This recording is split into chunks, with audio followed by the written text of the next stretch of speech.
1.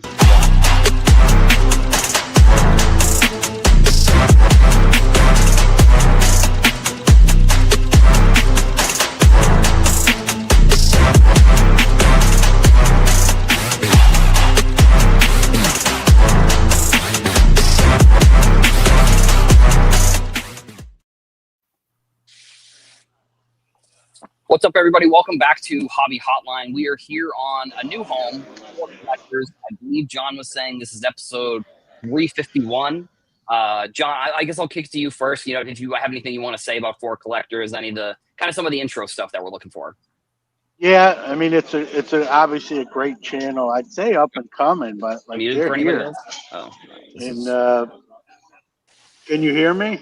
Yeah, you're good. Okay.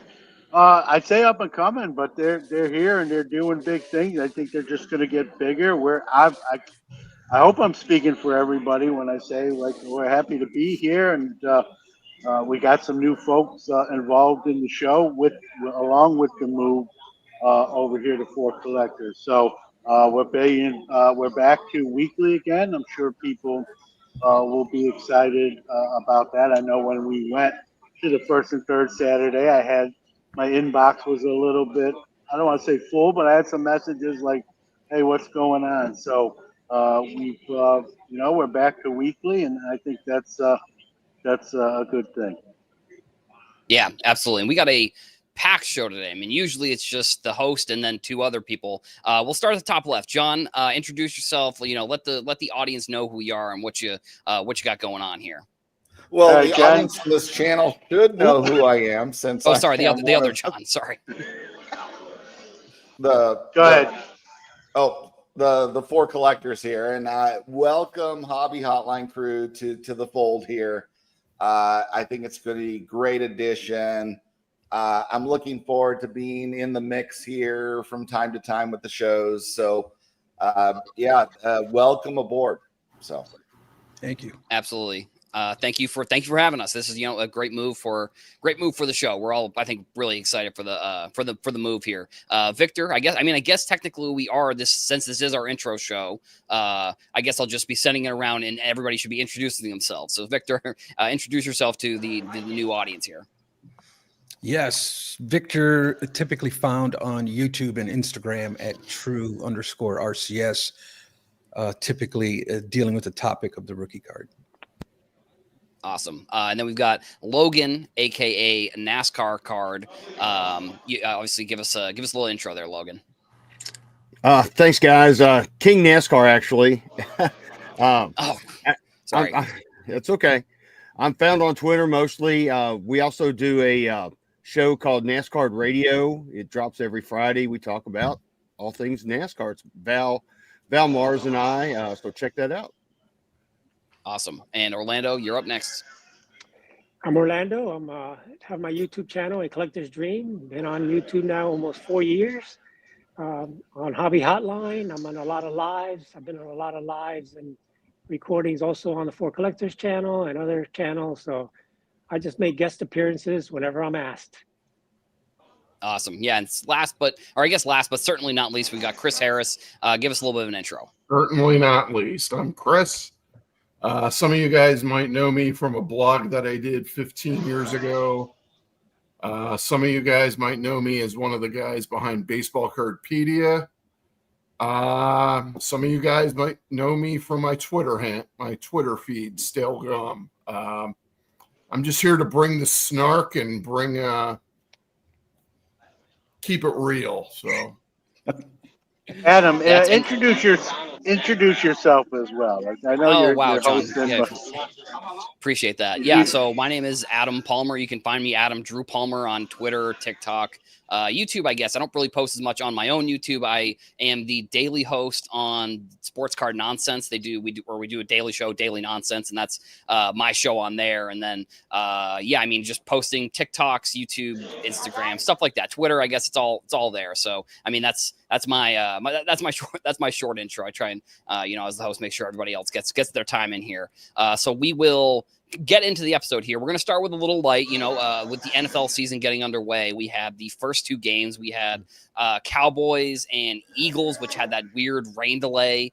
and then we had the Chargers and the Kansas City Chiefs last night, and then we got college football week 2, and then week 1 in the NFL is going to be tomorrow, obviously. So I'll do kind of the same thing, kick it around the horn. So John, John, 3D80s kid, what do you think about the NFL? Are you excited? What you got? What are you excited for? Well, I think the NFL is awesome. I think having the salary cap, making it so almost any team can compete year to year is spectacular. And, there's a few key teams that have key players, but it's really a battle of attrition and, keeping your team healthy. Because I'm personally a 49er fan. So can Purdy stay on the field this year? That's, the big thing for me. So, but yeah, looking forward to it. Yeah, absolutely. John Newman, how about you? Well, it's my favorite time of year for many different reasons. Football being one of them. Long-time fantasy football player, probably 30-something years of that. I'm not gonna lie, I do a little sports betting. I don't go crazy with the cheese whiz, but I like to put a little money on some of the games I feel confident about. I'm not a casino guy, so I feel like I have some sort of knowledge rather than just putting a chip on a color. So I do a little bit of that, and obviously collecting football cards as well with everything else I collect. So I love this time of year. So I'm revved up. Nice. Victor, and I know you're out in Chicago. Are you excited for Caleb Williams this year? What is kind of your outlook on the team? I don't know if they got a new coach, but you got a Duze out there. You got Williams, some kind of interesting players in their second year. Are you kind of excited for that? Yeah, definitely. The buzz around here is we're really excited about this year's Bears team. So there's a lot of uncertainty, a lot of new things, but a lot of new weapons. So we'll see how the season unfolds. I love, unfortunately or fortunately, depending on what your worldview is, football is almost, let's just call it a religion for many. But regardless of which, man, I'm ready. Let's go. Nice. And Logan, you're down in Atlanta, right? So does that mean you are a Falcons fan, or are you a fan of a different team down there? Well, actually, Adam, I'm in Memphis, Tennessee. So Memphis. I'm over. Well, now you got to move. Now you got to move. Now I'm over two. No, don't want to move to Atlanta. Too much traffic for me. We're kind of a Titans fan. Really more a Colts fan because of my son. Actually, my son and daughter-in-law are on their way to Indianapolis right now for the Colts and Dolphins game. So nice. Looking forward to that. I love NASCAR, of course, but then I really do love football season. I'm glad it's here finally. It means cool weather, means a lot of great games. Watched the Thursday night game. That was interesting, needless to say. But looking forward to the season. Nice. And so Orlando, a football fan, which I think you're. I'm trying to remember everybody's fandom here. I think you are a Panthers fan in hockey. So do you have a football team? Like, what are you looking forward to? Well, I'm a huge Dolphin fan. I've been in South Florida all my life. Also lived in Central Florida, so I really followed the Buccaneers too. But mainly a Dolphin fan since they started here. Living in Miami pretty much all my life. The only pro team we had for many years were the Dolphins. And I first saw them in the late 60s when they first started. Don Shula, the undefeated team. I went to those games back in the early 70s and been following them for pretty much all my life. Also a big University of Miami fan. They beat Notre Dame last week, which was a huge game. Nice. Now they're in the top 5. So it's a great time here in Miami. We're just hoping that, John said, that they can stay healthy. Tua and Tyreek Hill, hopefully, if they can stay healthy. Looks like we got a good defense, and I'm looking forward to it. Big football card collector also. Yeah, definitely. And, Chris, I know you mentioned your Twitter, and I know on your Twitter you tweet about the Philadelphia Union, the soccer team. Are you also an Eagles fan as well? Me and my dad used to be Eagles season ticket holders. So, that's how much our fandom is. And I just received word on my phone that CeeDee Lamb dropped another pass since we started. So Yeah, he dropped about half the passes. It's always great. Always great to beat Dallas. Always great to open up the season with a win. Definitely. Even better to open up the season with a win against Yeah. Dallas. So Right, totally. Yeah. And you got to celebrate the championship and all Yeah. that stuff. Now that was really cool, and they had a fun ceremony. I mean, so I'll kind of give a little bit of an intro. I am a Patriots fan. Sorry to everybody in the comments. So I have the Patriots now, unfortunately, because they've won so much. Not to brag here, but like because they've won so much, I've sort of moved my allegiance into just like rooting for whoever I'm betting on or whoever's on my fantasy team. Obviously, still a huge Patriots fan, but like with them not being so good the past couple of years, it's been a little bit tougher. I mean, oh man, it's almost a decade since we won the championship. It's really kind of devastating, actually. But either way, yeah, Boston fan, Patriots fan, all of those things. So the NFL season, I mean, like John was mentioning too, I like to bet on the games. I mean, I bet on a lot of games, but I don't bet a lot. I don't bet a lot of money. I'll bet like, I don't know, a couple bucks here and there. I mean, on each game, I enjoy picking the games. So that's where I kind of go with that sort of thing.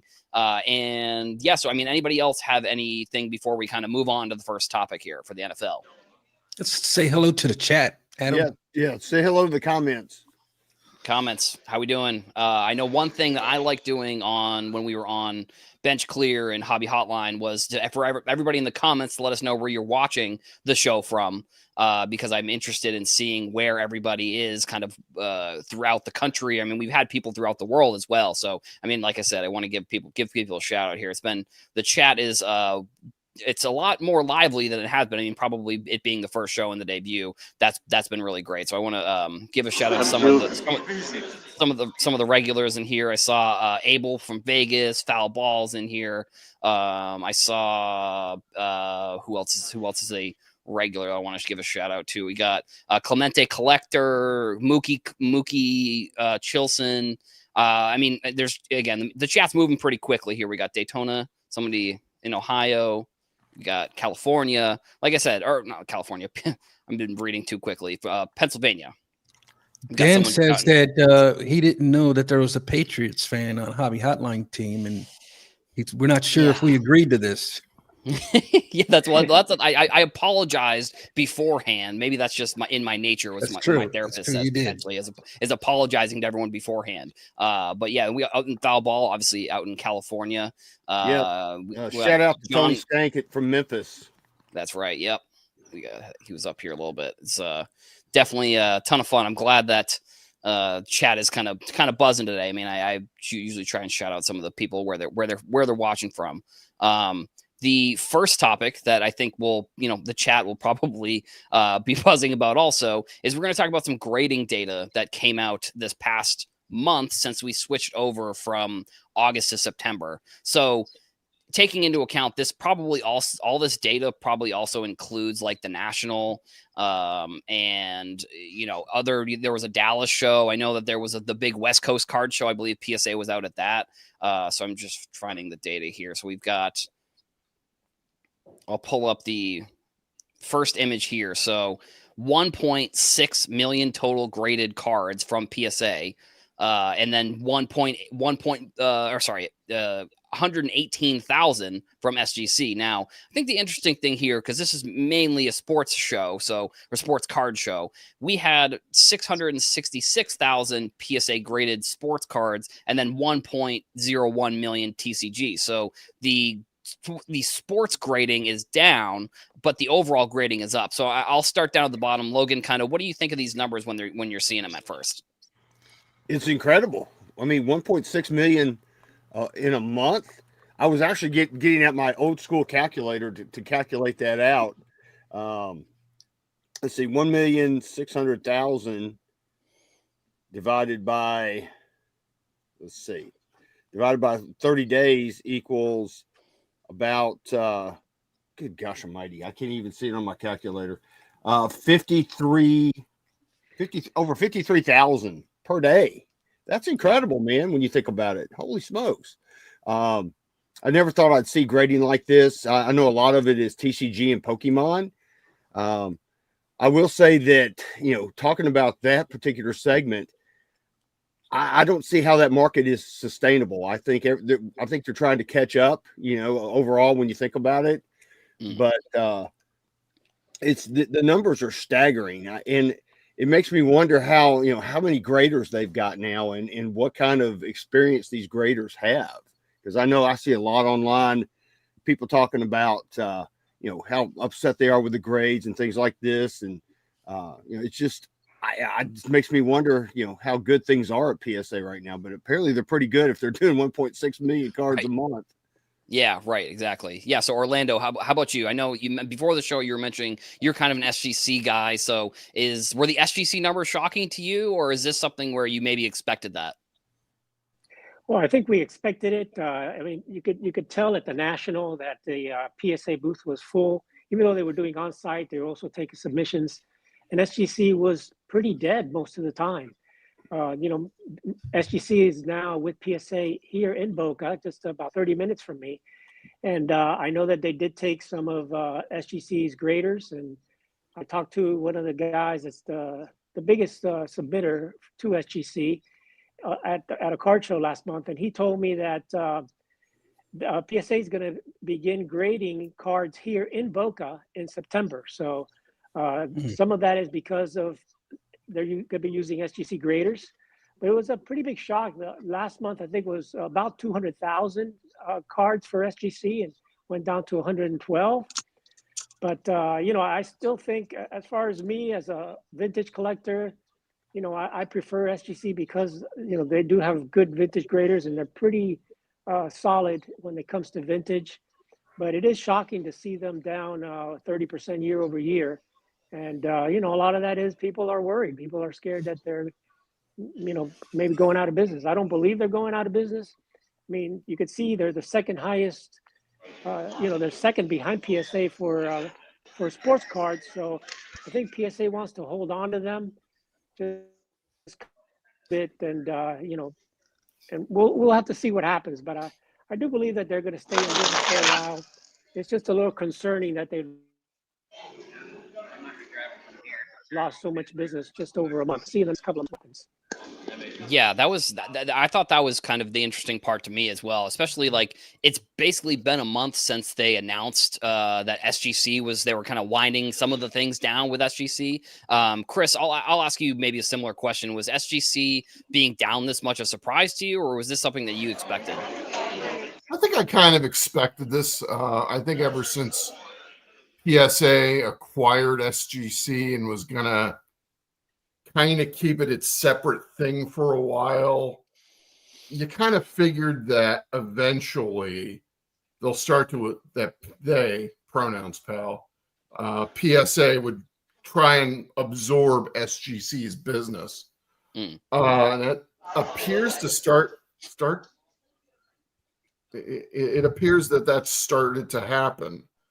What I notice about these numbers is just how, for the longest time, the TCG hobby, and I do not collect Pokemon cards or anything like that, has kind of been late to the grading party, and now they're starting to catch up. And when all of those TCGs that were issued 10, 15, 20, 25 years ago get graded, then what? Are we going to just, I don't know, are those numbers going to eventually plateau to a point? So that's what I think about it. I'm kind of shocked by the numbers with CGC regarding sports cards. They're roughly at the same level as Beckett when it comes to sports. And when you consider that CGC basically poached most of Beckett's grading staff, I'm kind of surprised that sports card collectors haven't embraced CGC, because their slab, I think, is a lot nicer. It's a lot clearer. So yeah. Yeah. And so, Victor, I'll ask you a kind of a similar question to what Chris was just talking about. Do you think that there is like ever a point where a plateau could happen from grading? Like, this is something where it seems like every month it just continues to go up and up and up. So, I mean, my question to you is, do you think that there is ever a point where we either see like a decrease or like where things will just stay like stagnant for a while? Yeah, I think the market, right? There's ebbs and flows within the market, and yeah, we're going to see ups and downs like we have in the last 5 years. I will say the chat is on fire right now, and I'm going to see if I can add a little gas to the fire. Um, Riding off the coattails of Logan, I did a little bit of math myself, and if we take 1.6 million and divide it by $20 per submission, just for an average, we're looking at $32 million PSA made in the month of August. But yeah, I know there's been a lot of like murmuring within the talking head sports card content that this drop of SGC month over month is pretty bigger than expected. So there's like a lot of concern there. And my biggest, I guess, what I want to know is basically those who are SGC faithful. I would love to know like how they feel about it. Do they have any concerns? Are they considering to pivot? What is your feeling if this continues to trend that way? And I'll segue that question to two SGC guys that are next up in John Newman and John 3D. Who wants to go first? Me? You. All right. Listen, I'm at my SGC table at the show. I will tell you this: it's very, very quiet here. I had to get off there for a moment to get some of their cards back.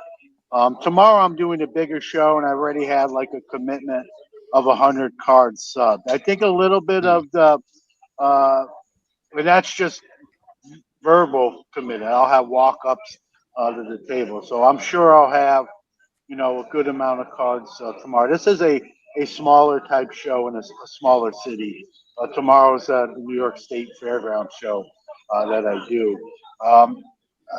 I think I think people are tentative a little bit to see what is like. They're wondering what's going to happen. So when you're wondering what's going to happen, I think you're less likely sometimes to sub cards. I'm going to go on what Ryan Hoge from PSA said, that they're not closing them.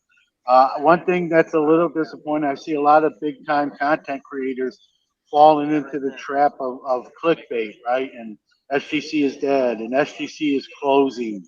And it's coming from content creators that didn't used to do that kind of tactics, if you will. So that's a little disappointing. I'm still like SGC until they're not going to be here anymore. If that's actually what does happen, which I'm not predicting, and you won't see those titles. But the landscape has changed with the bulk rates going away, guys. And I'll be very transparent and tell you I get less subs now because I had to raise my prices. But I think that's what collectors slash PSA wants. They want them to be sort of their little brother rather than their peer.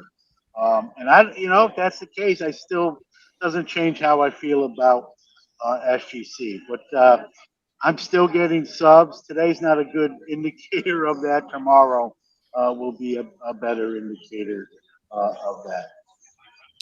Right. And so John 3D, the other John, or the John up at the top here. What are your kind of thoughts on SGC, or just the grading in general? But I think before the show you were also saying you're kind of an SGC guy. It seems like we got a couple SGC guys in the chat here, but let's hear what your thoughts were about that. Well, back to the original question, am I surprised at the drop? Not in the slightest. When you have the president of grading of this corporation coming online saying he wants less cards going to this company and they want it to shrink, they're stealing resources for their primary company. It's logical that people who are grading who are primarily concerned about value because they're going to resell their cards are going to avoid that company like the plague. So it's only logical for those numbers to come down, and they're going to keep coming down. Personally, if you've seen my back wall, it's nothing but SGC, but I grade because I like the visual appeal of my vintage cards in their slab. So it has nothing ultimately to do with resale value. I don't plan to resell any of my cards.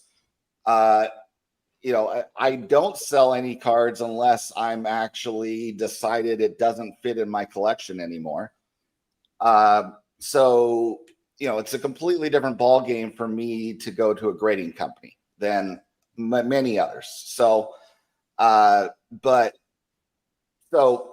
far as me continuing to send occasionally to SGC when I acquire cards that are ungraded, or even when I acquire cards that are a good deal in a PSA slab, I'm going to continue sending them to crossover because I get what I want, which is the visual appeal of my display.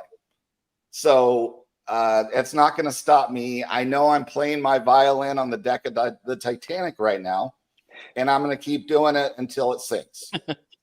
Yeah, so, that's an interesting. I've never heard that comparison before, but yeah, I guess that's a good one. So, I guess I'll kind of a follow-up question for you. Well, I have one other key point. Sorry, go ahead. The careful wording. If you listen to both Nat and Ryan speak, they have always said we are not killing the SGC brand. They have never said they are not killing the SGC company. So are we going to see SGC branded slabs coming, though, out of PSA facilities? Interesting. As an alternate slab choice. And so, I guess maybe I'll ask, do you think that, I guess maybe a follow-up question, do you think that they would ever, is there a way they could combine the companies on one slab? I don't know. That seems kind of crazy, but I don't know if that's something that you've thought of or something that, I don't know, maybe the chat has thought of. Like, John, what do you think of that?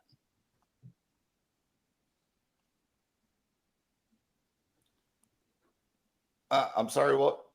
What do you think that they would ever combine could they ever combine PSA and SGC somehow into one company, or is that do you think that they will always stay separate? I don't know about their inner workings, but I would be shocked if they haven't already combined what you would consider overhead type functions. Support staff, HR, everything that is not in the direct production line. So yeah, I agree with John there. Obviously they're using the same graders at this point. They're using SGC graders for PSA.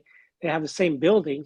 I think the big step would be, do they combine the registry for SGC and PSA if they decide that they're going to go ahead and use the same, give you an option. Do you want your card in an SGC slab or in a PSA slab?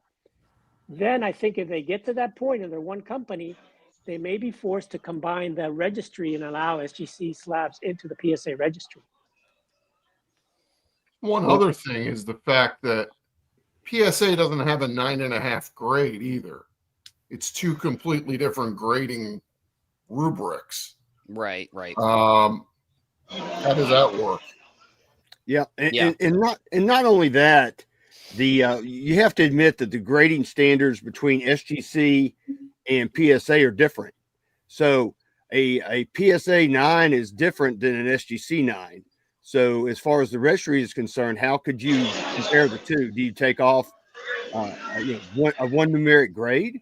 I don't see how that's even going. Hey, Adam, can you show Vintage Card Collector's comment? Very interesting statement here. Sure. Do you have a timestamp on that? 1029. 1029. Oh, right here. Okay. Oh, there. Yeah, I found it. Yeah, that's. Victor, what are kind of your thoughts on this? I know that you pointed it out, so I'm just wondering, what were you thinking? What were your initial thoughts when you saw that comment there? My initial thought is, if PSA wanted to shut down SGC, they could do it instantaneously. And Right. doing a move like what Vintage Card Collector is referring to here would definitely be the nail in the coffin, per se. Well, one thing, if you dive in, I did look at the gem rate data.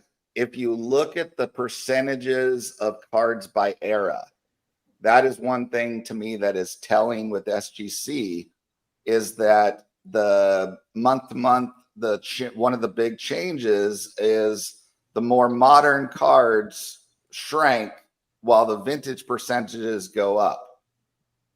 So they don't really show necessarily delta of like overall numbers of each of those categories. But to me, that's SGC is still being floated by vintage collectors, small c is what it feels like.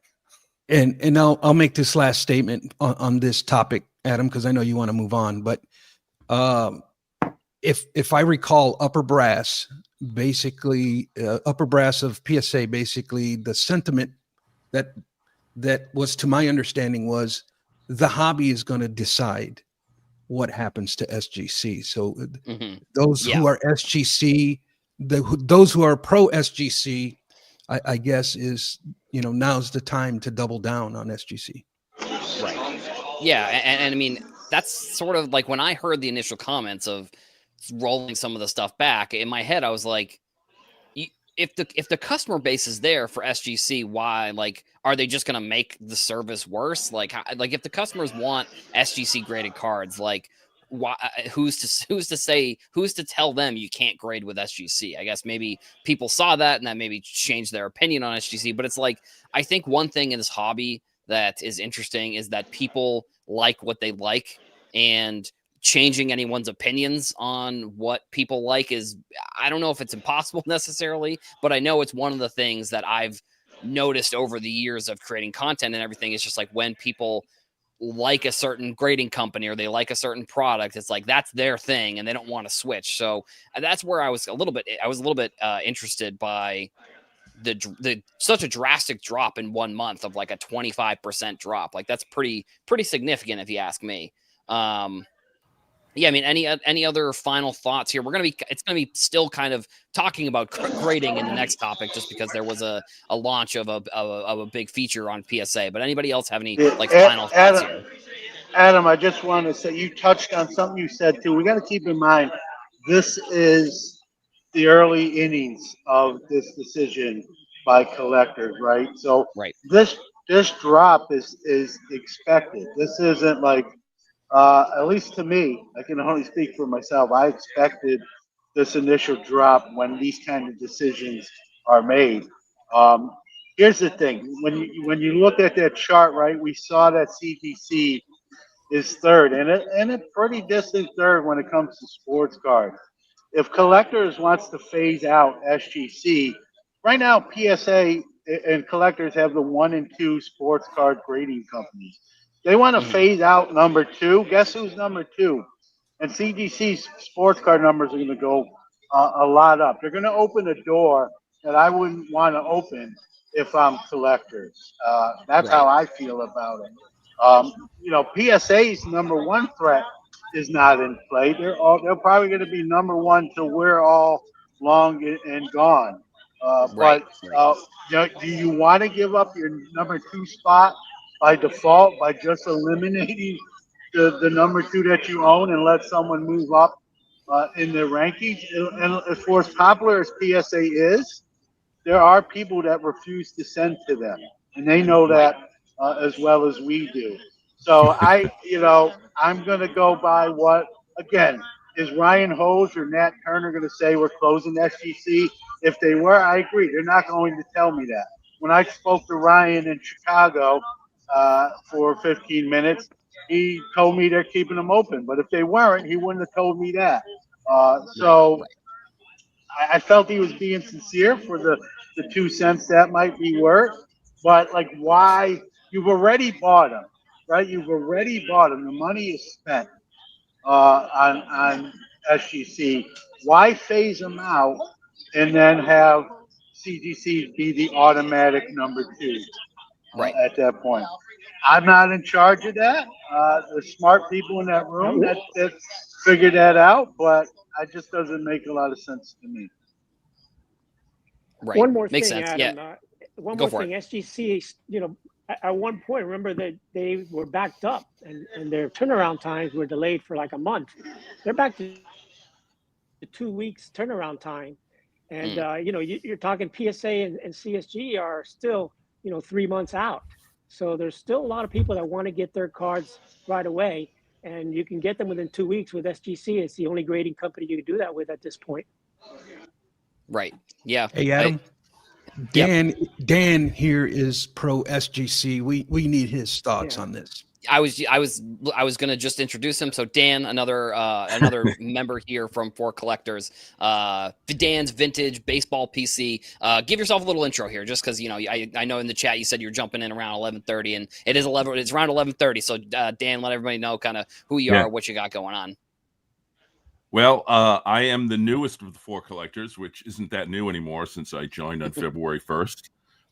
Very, very thankful to John, of course, and Theo and Sammy and Caesar for taking me in.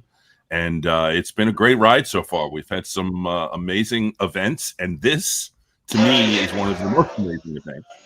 Adam, I joked about a Patriots fan, and that was just kind of a little bit of a jab. But the first thing I put in the chat was that this is a great day in hobby history, frankly.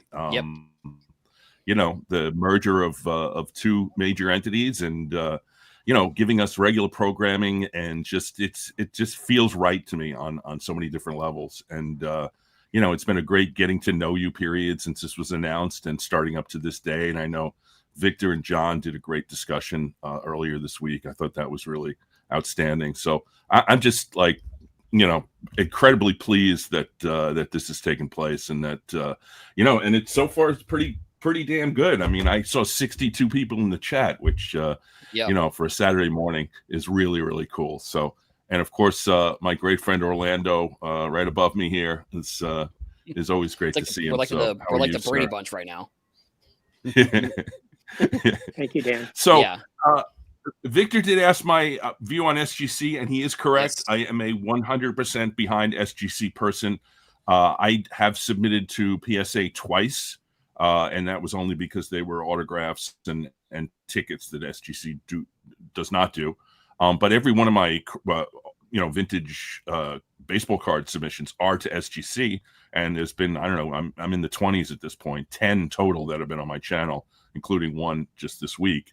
I was concerned about maybe some of the things that potentially might take place, like the return times being longer.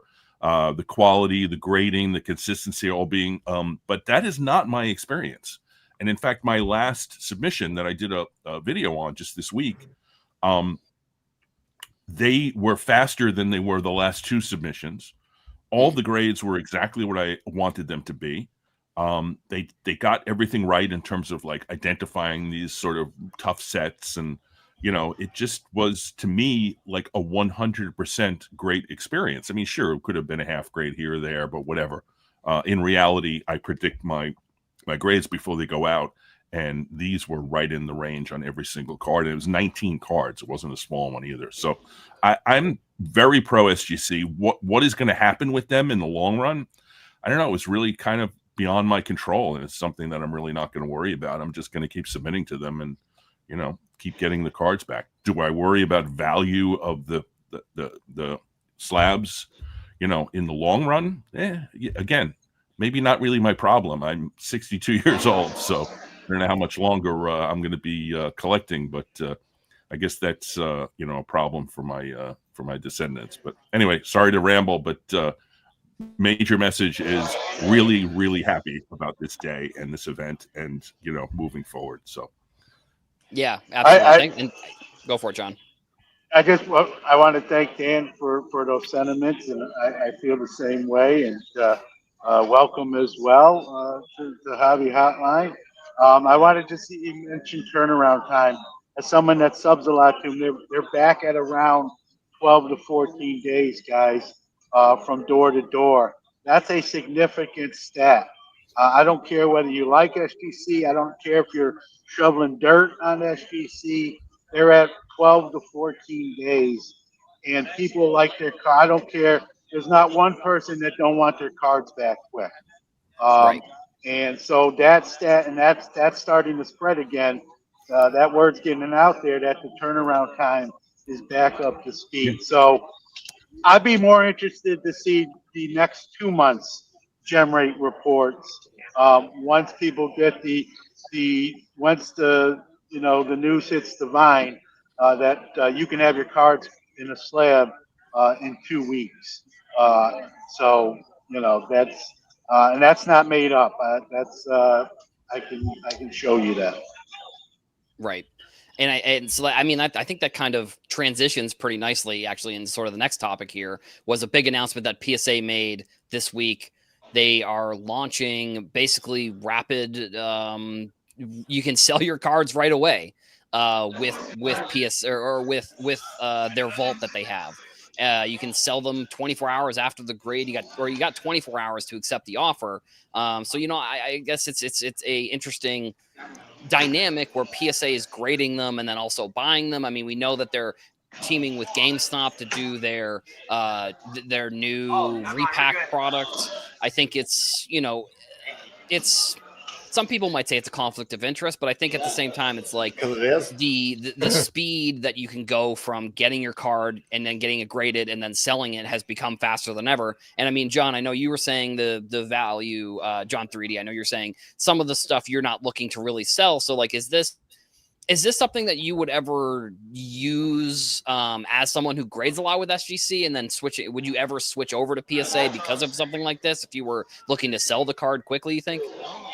That's not even in the mindset I'm in, but just as an observer of what this goes, this completely blurs the lines between the whole third-party grading company and then seller. I mean, they are financially incentivized to give cards higher grades because then they're going to sell it for more money and they're going to have a bigger cut. I mean, I would hope that's not actually happening, but the line is blurred because it is a total conflict. Right. And then so, I mean, John Newman, I'll ask you a similar question, or are you good there, John? You're good. Okay. What's the chatter been like at that show? Has anybody been really talking about this? It's been like, I know you're mentioning some of the decreases in some of the stuff you've been getting, but like, do you think that this is going to add more fuel to the PSA fire potentially? The comments I've got from the people who picked up their cards today have been like, "Hey, they're back up to that speed we kind of were spoiled to get." It's slow with the subs today, but again, I've got a major show tomorrow in the New York State Fairgrounds. One guy came today and he goes, "I'll have 40 cards for you tomorrow. I didn't fill out my paperwork yet." So this show, in comparison to tomorrow's show, I've gotten phone calls and texts that I've already know just committal via messages. I have 3 digits worth of cards coming tomorrow, and then I'll have walk-ups as well. So I'll venture a guess. I'll have 300 to 400 cards submitted at the end of business tomorrow. Before the bulk rates went away, that number probably was 600, maybe 700 cards. So yeah, it's down. But that's because of the price level more than anything else. Gotcha. Yeah, Orlando, pretty much same question. What are your kind of thoughts on this new announcement by PSA? I mean, I know we've been doing a lot of grading stuff on here, but it's just been what has been in the news recently. So what were your kind of initial thoughts when you heard about this news?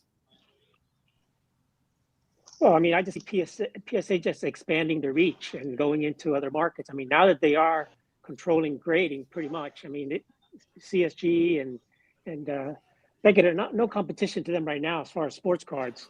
It's a way for them to really reach out and take a piece of the pie from all the other companies. They got GameStop, they've got now putting stuff themselves on eBay. They've got them buying cards directly from you after they're graded. You could put them in the PSA vault. So for all these different areas. It's for them to get a piece of the pie from all the different parts of the community, other than just the grading portion of it. There is a concern there because I heard that they're giving a discount if you agree to sell them your cards once they're graded. So that, like John said earlier, could be a concern. You know, if you say, okay, I'm going to go ahead and submit 50 cards, and once you grade them, you can sell them. Well, you know, that kind of is a little bit of a conflict of interest right there. But I just think that PSA is going to continue to reach out to different venues and try to get a piece of the pie everywhere they can, you know, and compete more against Fanatics than ever before and against eBay and any other selling platform that's out there, including the auction houses. So, you know, auctions are big now. I think a lot of people are reaching out to auction houses.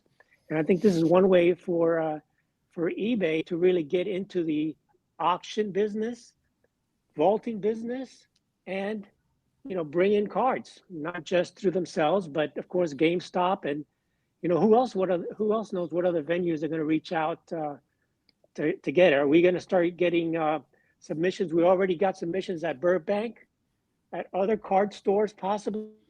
Mm-hmm. Are they going to have submission services at Target? You know, even Walmart is selling cards now. They were at the National with a booth.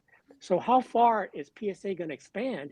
And I think they're really, again, crossing the lines or spreading their line to see where else can we pick up a piece of the pie from this hobby. So it's interesting what they're doing. And I think that, you know, I think they're going in that direction versus focusing on SGC. I think they've done their SGC part pretty much. I think they're looking at other revenue sources and you know, these are big revenue sources they're looking at right now, with themselves selling cards, buying them for them, and vaulting them, plus any other things they're looking at doing. And I did want to just, I know Mike from Junkwax Hero, he had mentioned earlier in the chat that PSA was not buying the cards. They're just facilitating the offer. So I think maybe I might have said that they were buying cards, they were offerings. I just want to, you know, obviously Mike put some good info in the chat here that they're not necessarily buying the cards, they're facilitating the offers there.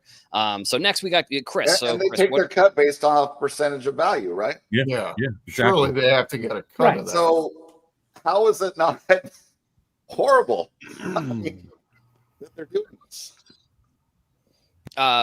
Yeah, Chris. So what are your kind of thoughts on maybe that comment or just in general? I think we need to acknowledge and recognize that this kind of a service isn't for collectors like us.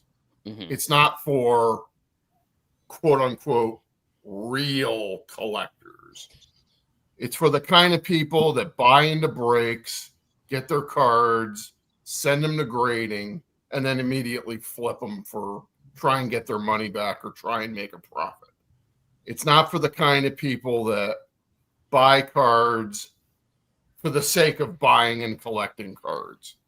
So I would suggest that of the 8 people on this screen right now, maybe 6 or 7 of us would probably never do this. And I would suggest most of the people in the chat and most of the people listening to this podcast would probably not be interested in this service. Yes, there is some it's the hobby, conflict of interest. Whoever thought of that in the hobby? Right. Never, ever in a million years would I ever.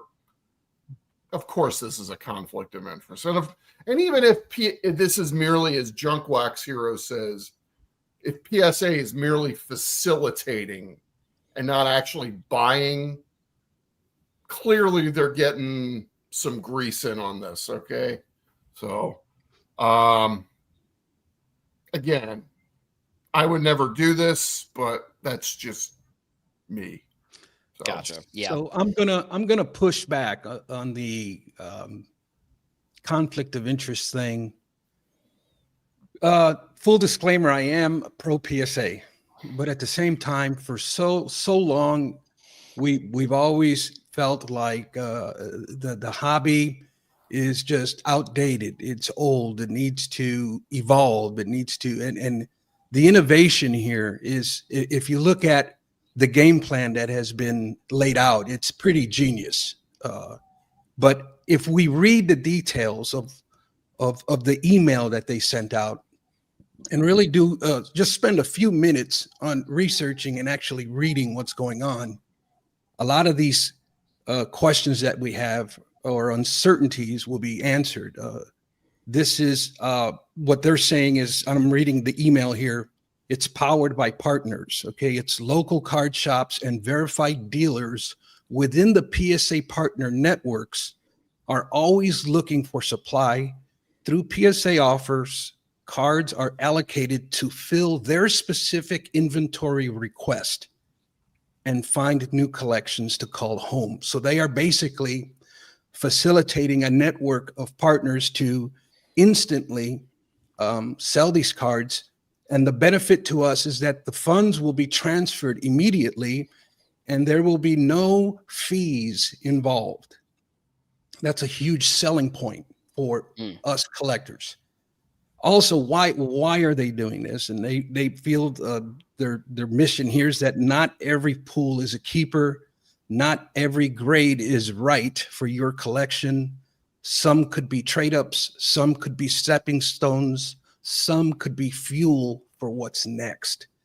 And this, to me, is a tremendous service to take the hobby to the next level, to initiate funds, to help us move inventory that we don't like in order to get into stuff that we do want. And it's perhaps, and these offers aren't going to come until the grades are revealed to us. At that point, we then have 24 hours to decide whether we want to accept their offer or decline.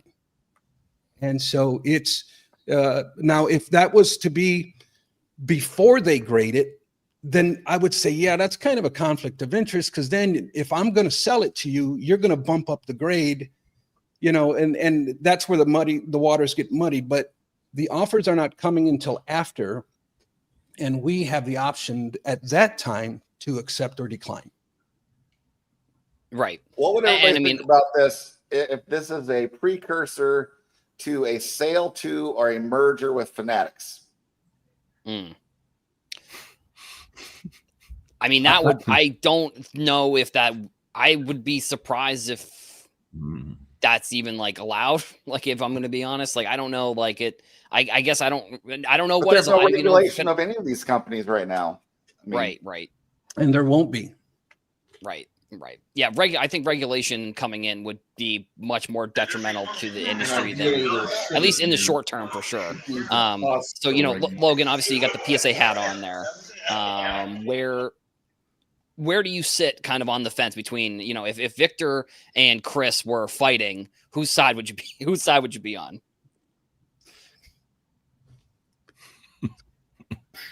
I can't hear you, Logan.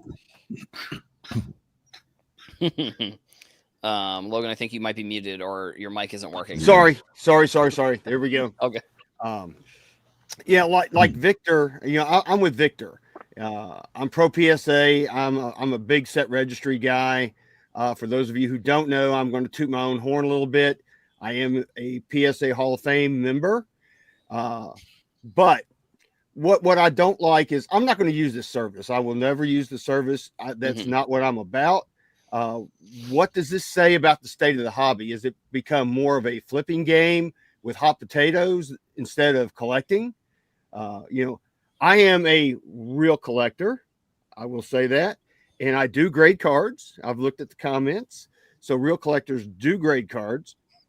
But I don't like the way that I see the modern market going. It's all cards are now, and especially if you watch the the TCG market, it's all cards are now hot potatoes. Somebody's going to get caught in the end with the hot potato and they're going to lose. To me, that's not a hobby. That's investing. That's speculating. I think that should be separate. That's not, to call this a hobby. I totally disagree. It's not a hobby. It's just flipping and trying to make money. And people see these things like they see the Caitlin Clark rookie on NBC selling for $660,000, and they're like, "Oh wow, I can make a lot of money, quick money selling sports cars." Well, guess what, people? It doesn't work that way. Right. But they see it that way, and grading is a tool or a vessel for them to try to increase whatever money they think they're going to make. And PSA is, well, you have to give it to PSA. They're responding to that, and they're giving these flippers a way to do that. But in the end, I just don't see this market being sustainable like it is now. I just can't see it. I've been in this too long. I've been in this hobby over 50 years, and I just don't see it. And I've seen stuff like this before, and it won't last. And so Dan, we'll wrap up this sort of topic here with your thoughts, and what are you thinking here? Well, two things really, and Chris makes a great point that, worrying about a conflict of interest in this hobby is kind of goes back decades. It's something that's always taken place, but in the grading sphere, conflict of interest is kind of something that was always behind the scenes. Guys getting things graded on Saturday, or somebody who's a high-end collector getting something a higher grade than expected, and all that kind of stuff. But this is just industry conflict of interest, straight up in your face. And that's to me what the problem is here. And the second thing is, if you go back to why grading was invented, essentially, to begin with, it was to add objectivity to the hobby, to have dealers not be the people grading their cards, because they were always going to overgrade their cards and overcharge their cards. And people like us who went back to the shows in the 70s and 80s, that was always a problem. So grading, to me, I always thought was the great equalizer. And now you've got the grading company themselves becoming a dealer, which creates the problem that they were initially invented to get rid of. So ultimately, you're always going to deal with conflict of interest in a hobby, but this to me is more important because it's a bigger sphere and it's right out in the open. And ultimately, PSA, I've been anti-PSA for, I don't know, ever since I got back in the hobby, and ironically, I seem to keep proving me right. So anyway, those are my thoughts. Yeah, I mean, I am on the side that I think it's good because it just makes things faster. And I guess I can see both sides of the argument here with why people might not want to do this or why people think it's a good thing. I think the quicker you can make the hobby is self-sustaining, and I think it's one of the only hobbies that really is like that. So if this is a way for people to self-sustain their enjoyment in the hobby, I think anything that can do that is a good thing. Now, I think PSA is moving pretty fast and loose with a lot of the things that they're trying to do.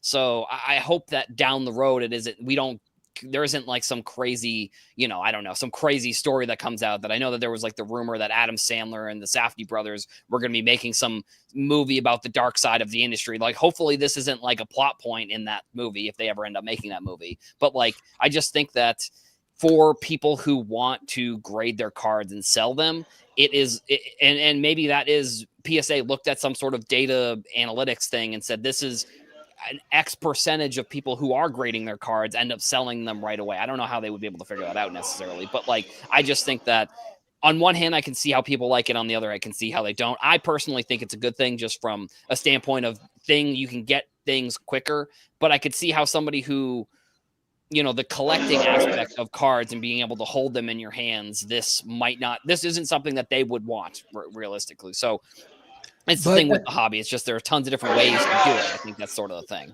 At the same time, Adam, and this will be my last comment on this topic, but is there a market for this type of service?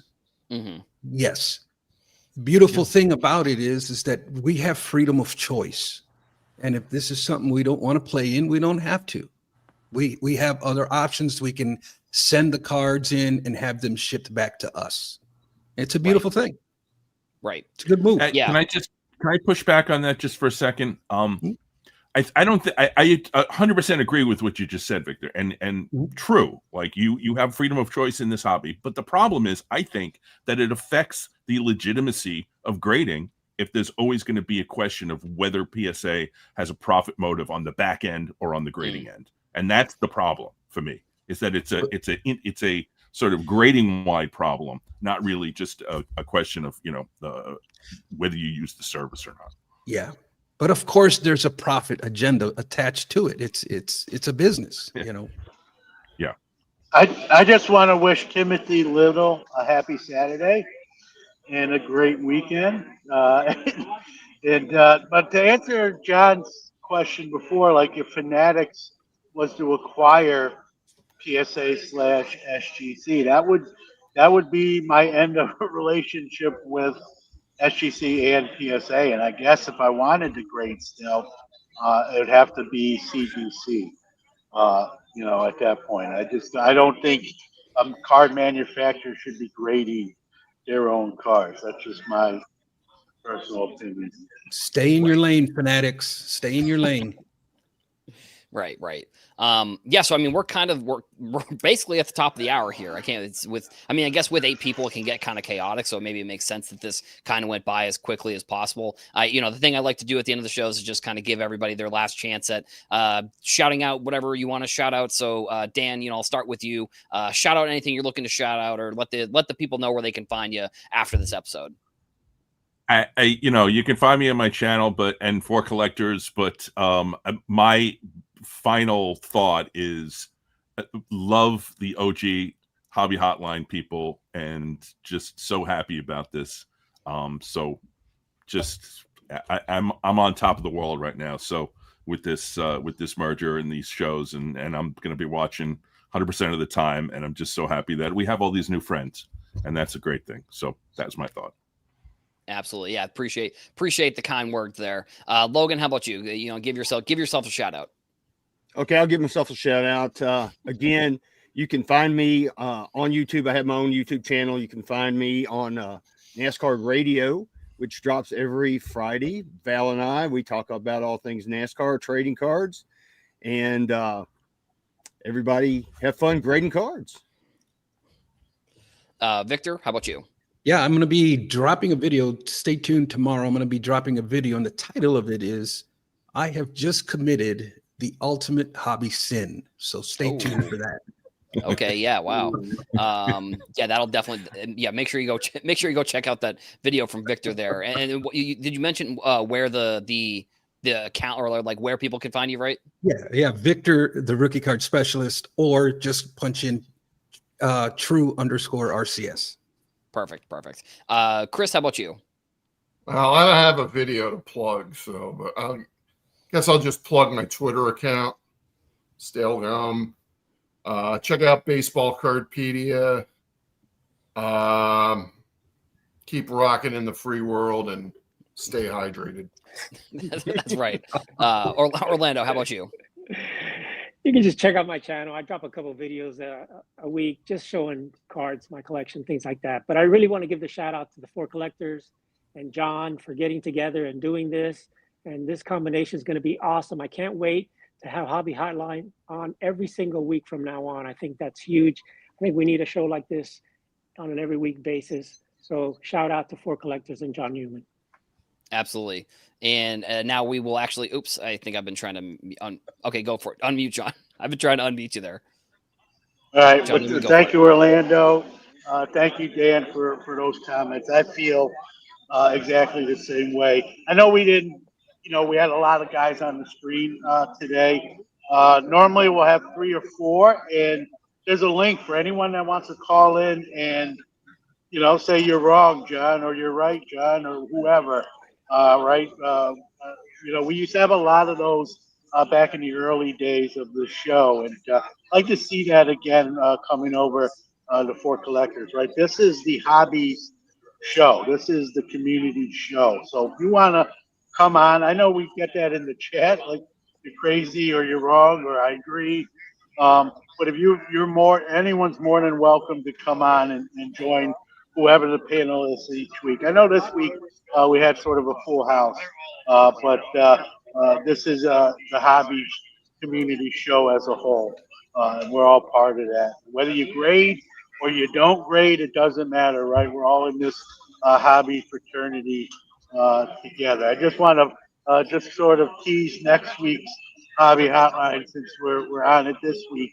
If you thought this was Power Pack, next week I believe we got Greg Miller, Junk Wax Hero, Mike C, Dr. Beckett, and Adam. So I think we're going 4 wide next week with some names there as well. So Wait, and Adam, me, Adam, or no, different? Adam Splendid Sports. Adam Splendid Gotcha. Sports. Okay, I was just Listen, call in if you want. It could be you if you want to.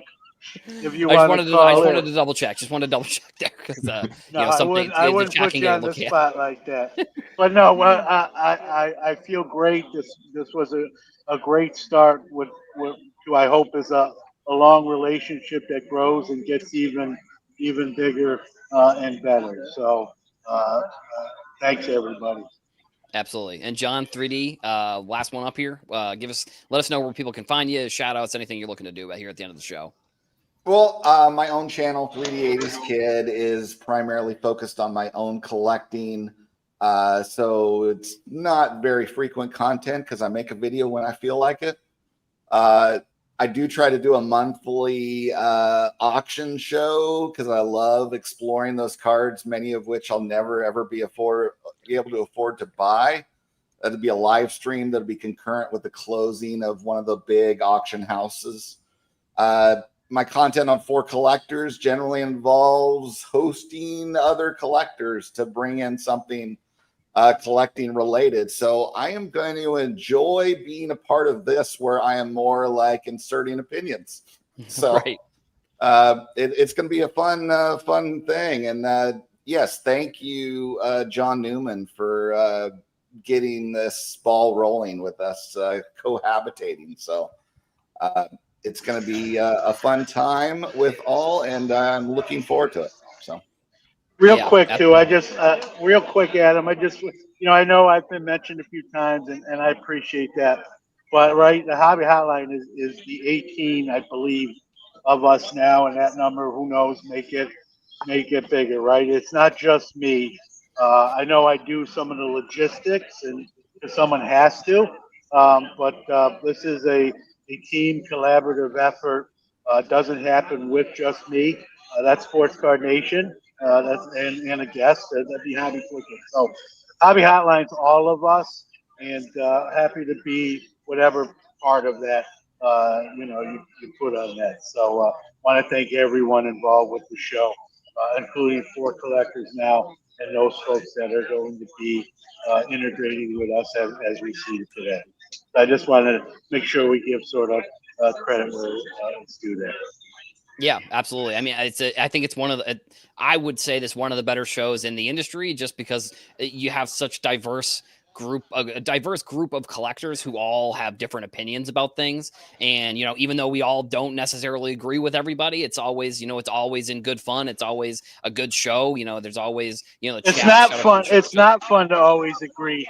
If we were all cookie cutters and have the same opinion, how fun would that realistically be? Right. So right. Totally. Yeah. So, I mean, shout out to everybody, shout out to everybody on the team at For Collectors. Shout out to everybody here at Hobby Hotline. Adam Drew Palmer, like I said, you can find me anywhere. TikTok, Instagram, Twitter, kind of my three big places you can find me. And then Daily Nonsense on the Sports Card Nonsense YouTube channel. And, I'm a host here on Hobby Hotline as well. So I think I'll be back at some point in October. But yep, we'll be back next week here on the For Collectors channel. I think it'll be episode 352, which again, these numbers just keep getting higher and higher. I say that on every episode. So I want to shout out to everybody in the chat. Shout out to all the other co-hosts here on the show today. Thank you all for watching, and we'll see you in the next one.